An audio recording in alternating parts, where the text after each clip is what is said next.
자유주의와 공화주의 봅시다. 가나형인데요. 자, 첫 번째 거부터 볼게요.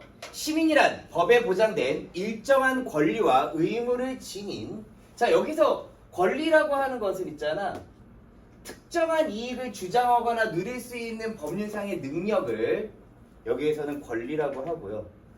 의무라고 하는 것은 법률로서 강제로 하게 하거나, 그러니까 우리가 군대를 안 갈 수는 없죠. 강제로 가야 되겠죠. 또는 하지 못하게 하는 일을 의무라고 합니다. 이 권리와 의무가 뭐에 보장되었다? 법에 보장되었다. 그래서 시민이라고 하는 것은 법에 보장된 권리와 의무를 지닌 자유롭고 평등한 사람이다. 그래서 첫 번째, 시민의 정의, 법에 보장된 권리와 의무를 가진 자유롭고 평등한 사람이다. 다음 두 번째, 정치에 참여할 수 있는 권한과 자격을 가진 사회 구성원이다. 그래서 어떤 사람이라고요? 정치에 참여할 수 있는 권한과 자격을 지닌 사회 구성원이다. 그래서 시민을 정의하고 있습니다.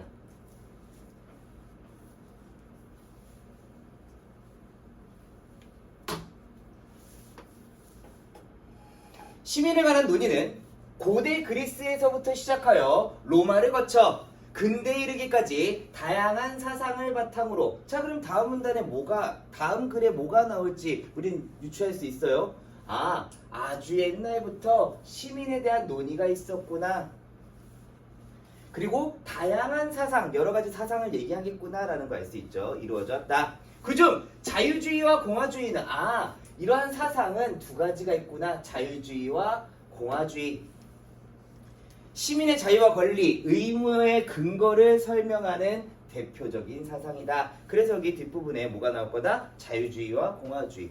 당연히 자유주의 먼저 설명을 하겠죠. 자, 그래서 1문단을 정리하자면은 시민의 개념을 얘기해줬고요. 그 다음에 자유와 권리, 의무의 근거를 어떤 사상으로? 자유주의와 공화주의 사상으로 설명하고 싶은 거예요. 자, 다음 자유주의.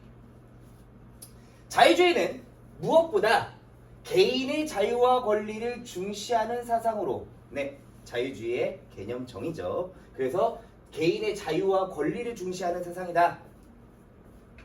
그래서 자연권 사상을 바탕으로 발전하였다. 여기서 또 중요한 개념이죠. 자연권이 무엇이냐?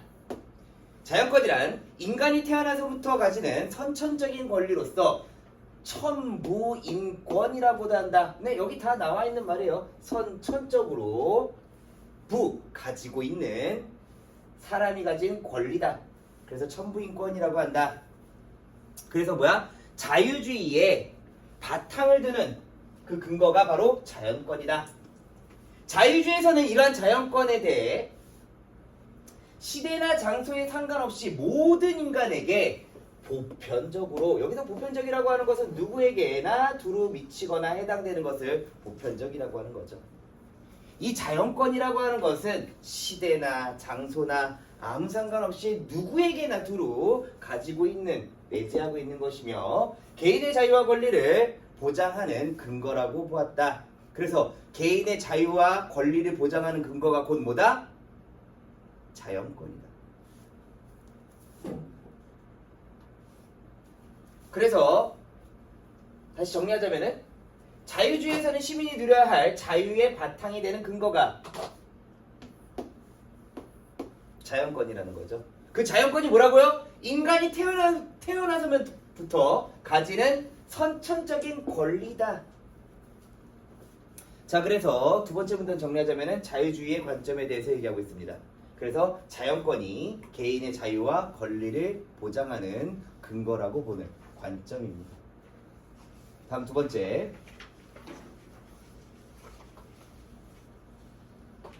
자유주의자들은 소극적 자유를 중시했는데, 여기서 소극적 자유, 이것은 무엇이냐? 이는 외부의 부당한 압력이나 강제에서 벗어난 상태를 의미한다.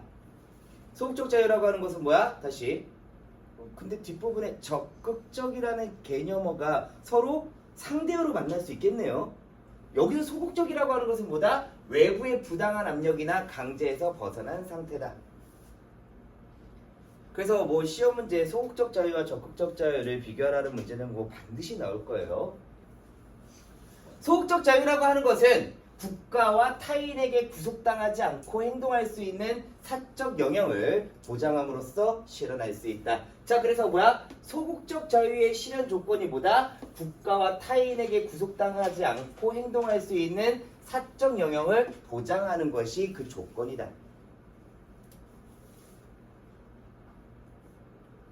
다음, 간섭이 없는 상태인 방임이 간섭이 없다는 얘기죠. 그래서 자유를 의미하기도 한다. 다음, 그래서 세 번째 문단에서는 소극적 자유에 대한 얘기를 하고 있고요. 다음, 한편 일부 자유주의 사상가들은 소극적 자유와 함께 적극적 자유라는 것을 주장하였다. 그래서 다시 한번 얘기하지만은 시험 문제에는 소극적 자유와 적극적 자유를 서로 비교, 대조하는 문제 이런 것들이 반드시 나올 수 있어요. 그러니까 개념 잘 정리해야 됩니다. 적극적 자유란 자신의 의지에 따라서 스스로가 원하는 삶을 능동적으로 실현할 수 있는 자유를 의미한다. 외부 간섭 부재에 만족하지 않고 외부 간섭의 부재가 뭐다? 아까 전에 소극적 자유에 대한 얘기죠.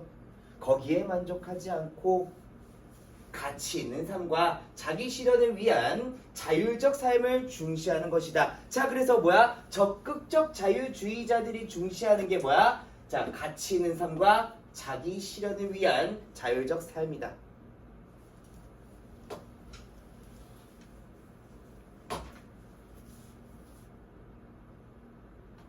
적극적 자유를 지지한 사상가들은 대체로 개인의 지적, 신체적, 사회적 능력의 신장을 위한 국가의 개입이 정당하다라고 보았다. 얘는 있잖아. 국가의 개입을 인정합니다.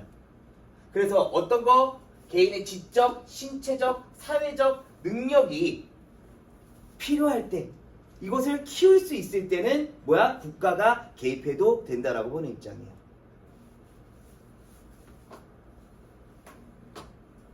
그래서 3단은 적극적 자유의 개념이고요. 자유주의는 현대사회에서 모든 개인이 자유와 권리를 바탕으로 자신의 삶을 선택하고 각자의 양심과 이성에 따라 자유롭게 살아가는 주체적 시민이 되도록 하는데 기여하였다. 그래서 지금 뭐야? 자유주의가 현대사회에 어떠한 의의를 주었느냐에 대한 얘기입니다. 자, 다음 나로 갈게요. 아까 얘기했듯이 자유주의와 공화주의였죠. 그래서 이제 공화주의에 대한 얘기를 할 거예요.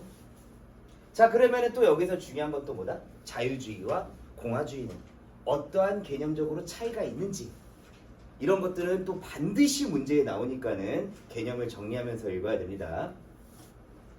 볼게요. 공화주의는 자유주의와 달리 시민의 권리는 자연적으로 주어진 것이 이게 뭐야? 자연권이었죠. 그리고 이게 자유주의의 근간이 되는 사상이었죠. 그렇지만 자연적으로 주어진 것이 아니라 시민들의 능동적이고 자발적인 참여로 성취해야 하는 정치적 결과물이며, 자, 첫 번째 뭐야? 정치적 결과물이래요. 시민들이 능동적이고 자발적인 참여로서 성취해야 하는 정치적 결과물이다. 그래서 시민의 권리라고 하는 것은 그 정치적 결과물이고, 다음 공동체 의무와 결합되어 있다라고 보았다. 그래서 공동체 의무와 결합되어 있다. 그래서 이 공화주의의 관점은 다시 좀 정리하자면요. 공화주의에서 이 권리라고 하는 것은 자신이 속한 공동체에서 맡은 역할, 의무죠. 자신이 맡은 역할, 해야 하는 일을 책임있게 수행함으로써 얻을 수 있는 것이다 라는 거예요. 다음 또한 자유를 중요한 가치로 삼지만 네, 자유주의와 공통적인 견해예요. 자유가 중요하다. 그건 공통적이지만 개인의 우선성을 강조했던 자유주의에 비해 자유주의는 뭐가 중요하다? 난 개인이 중요해. 개인이 우선이야. 하지만은 공화주의는 공익을 위해 개인의 자유가 제한될 수 있다라고 했다. 자, 그래서 뭐야? 공화주의의 관점 두 번째. 공익을 위해서는 개인의 자유가 제한될 수 있다라고 보는 거예요. 차이점이죠. 즉, 자신이 속한 공동체에서 맡은 역할을 책임있게 수행하면서 공동선에 관심을 가지는 사람. 공동선이라고 하는 것은 개인의 것이 아니라 국가, 사회, 인류를 위한 선행 이런 것들을 공동선이라고 얘기해요. 그래서 이러한 사람이 이상적인 시민으로 여긴다. 그래서 여기 공화주의에서 바라보는 이상적인 시민보다 공동체에서 맡은 역할을 책임 있게 수행하는 사람. 또 뭐야? 공동선에 관심을 가지는 사람. 그래서 1문단 정리하자면요. 시민의 권리와 자유에 대한 공화주의의 관점이에요. 자, 다음. 이러한 공화주의는 크게 두 가지의 관점으로 분류할 수 있다. 자, 그러면 공화주의를 두 가지로 나누는 건데 반드시 이것도 이 두 가지로 나눈 개념들 사이에서도 공통점과 차이점을 바탕으로 시험문제 낼 수 있어요. 자, 먼저 아리스토텔레스의 영향을 받은 아리스토텔레스라고 하면은 아까 얘기했던 고대의 그리스 이야기예요. 그래서 아리스토텔레스의 영향을 받은 아테네 전통의 시민적 공화주의와 그래서 여기 다시 아리스토텔레스의 영향을 받은 시민적 공화주의가 있고요. 다음 마키아벨리의 영향을 받은 로마 전통의 신로마 공화주의가 있다. 마키아벨리는 군주론으로 아주 유명한 사상가이죠.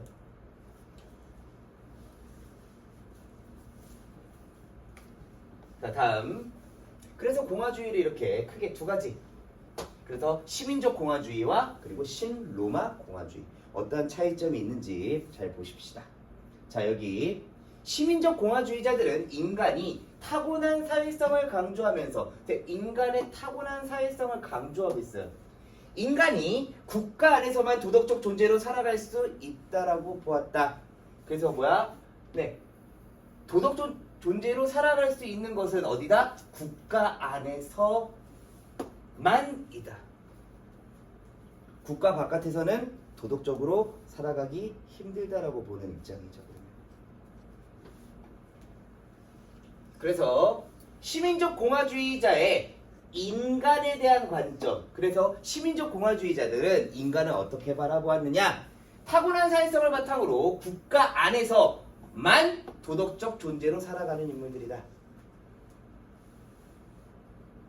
다음, 여기서 정치 참여란 시민의 의무이자 자유를 행사하는 것으로서 그 자체가 목적이라고 주장하였다. 자, 이번엔 뭐에 대한 관점이냐? 정치 참여에 대한 관점이에요. 시민적 공화주의자들은 이 정치 참여라고 하는 것이 의무이고요. 자유를 행사하는 것이고요. 그리고 그 자체가 정치 참여 자체가 목적이다.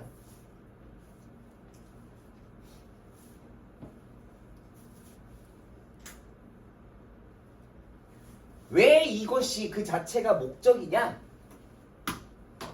정치 참여가 덕성을 함양하는 일이자, 함양이라고 하는 것은 능력이나 품성을 길러 쌓거나 갖춘다라는 의미예요. 정치 참여가 덕성을 쌓거나 윤리적 자기 실현이라고 보았기 때문이다. 그래서 뭐야? 시민적 공화주의에서 정치 참여 자체가 목적이라고 주장한 이유가 덕성을 갖추고 윤리적 자기 실현을 하기 때문이라는 거죠.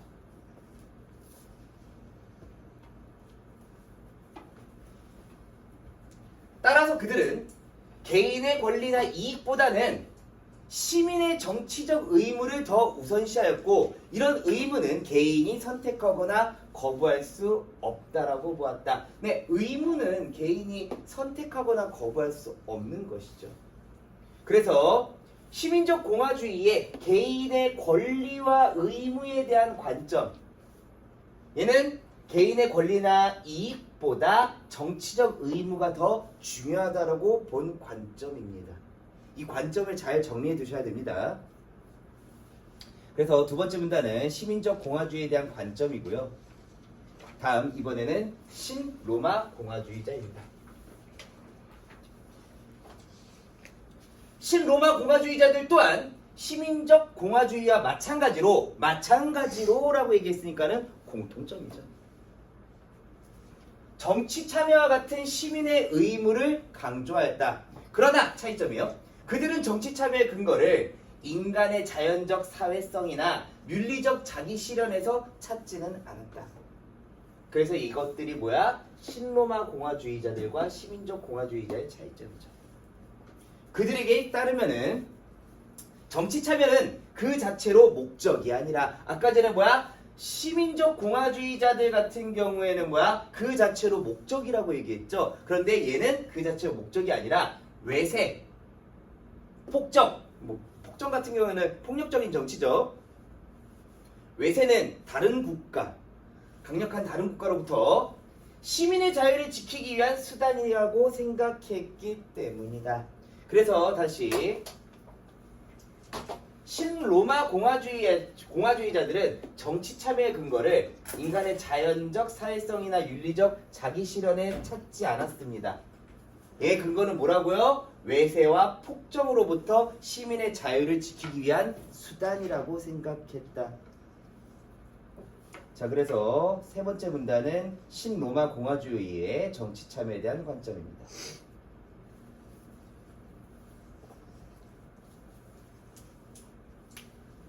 자, 다음 비지배 자유의 핵심은 여기서 비지배 자유란 무엇인가? 타인의 자의적인 지배에서 벗어나는 것이다. 여기서 자의적이라고 하는 것은 자기 멋대로 하는 거예요. 여기서 비지배 자유의 핵심, 타인의 자의적인 지배에서 벗어나는 것. 즉, 자유주의에서 말하는 간섭의 부재에서 그치는 것이 아니라 라고 돼 있네. 아까 전에 자유주의 얘기했을 때 간섭의 부재, 간섭하지 않아야 된다라는 거죠. 하지만 거기에서 그치는 것이 아니라 타인에게 사적으로 종속되지 않는 상태를 지향한다. 지향이라고 하는 것은 어떠한 목적으로 향한다라는 거죠. 그런데 이들은 공공의 법으로서 이러한 자유가 가능하다라고 보았다. 자, 그러면 비지배 자유를 가능하게 하는 요소가 곧 뭐다? 법이다.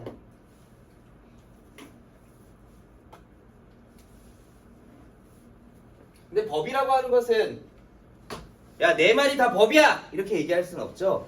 그래서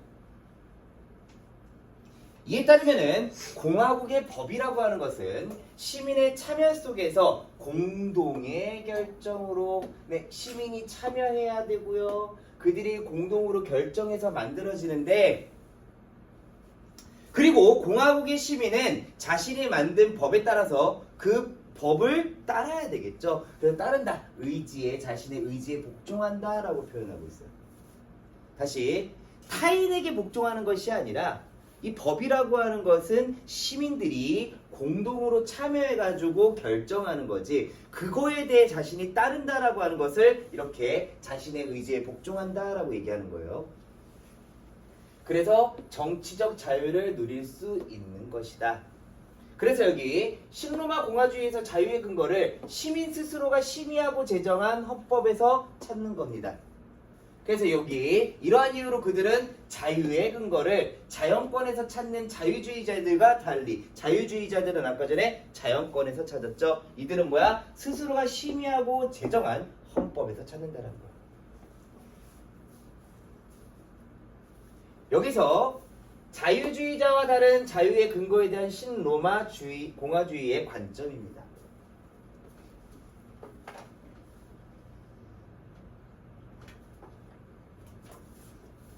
다음 한편 공화주의에서 말하는 시민의 자유와 권리는 자치와 자율적 시민이라고 하는 민주주의의 이상과 부합하여. 자, 지금 현대 민주주의에서는 있잖아. 시민의 자유와 권리, 자치, 자기 스스로가 다스리는 것, 자율적인 시민이라는 민주주의의 이상과 부합합니다. 그래서 오늘날 개인과 사회, 개인과 국가 간의 관계 형성에 영향을 끼치고 있다. 그래서 공화주의는 현대 민주주의 이상과 부합한다라는 거예요. 그래서 맨 마지막 문단은 현대 사회에서의 공화주의의 의의를 제시하고 마무리하죠.